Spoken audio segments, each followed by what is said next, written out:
وزیر داخلہ بلوچستان میر ضیاء اللہ لانگو کی سربراہی میں لاپتہ افراد کے حوالے سے مسنگ پرسن کمیشن کا اجلاس منعقد ہوا۔ اجلاس میں صوبائی وزیر خزانہ زمرد خان اچکزئی، رکن صوبائی اسمبلی ضابط ریکی بھی کمیشن اجلاس میں شریک رہے۔ لاپتہ افراد سے متعلق ایڈیشنل چیف سکریٹری داخلہ صالح محمد ناصر نے شرکاء کو بریفنگ دی۔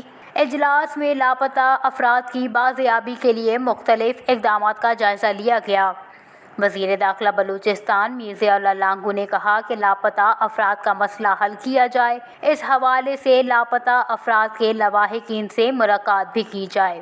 واضح رہے کہ گزشتہ روز voice for Baloch missing person کے رہنماؤں نے کوئٹہ پریس کلب کے سامنے احتجاجی کیمپ میں پریس کانفرنس کرتے ہوئے کہا ہے کہ voice for Baloch missing person نے جبری گمشدگیوں کی روک تھام اور بلوچ لاپتہ افراد کے مسائل کو ملکی قوانین کے تحت حل کرانے کے حوالے سے عدلیہ سمیت صوبائی اور وفاقی حکومتوں اور بلوچ لاپتہ افراد کے حوالے سے بنائے گئے کمیشن کے ساتھ بھرپور تعاون کیا ہے۔ عدلیہ، حکومت اور کمیشن کی سطح پر یہ ثابت بھی کرا چکے ہیں کہ جبری گمشدگیوں میں ملکی ادارے ملوث ہیں، لیکن افسوس سے کہنا پڑتا ہے کہ عدلیہ، حکومتیں اور کمیشنز بلوچ لاپتہ افراد کی بازیابی کو یقینی بنانے، جبری گمشدگیوں اور لاپتہ افراد کے مسئلے کو ملکی قوانین کے تحت حل کرانے میں ناکام رہی ہیں۔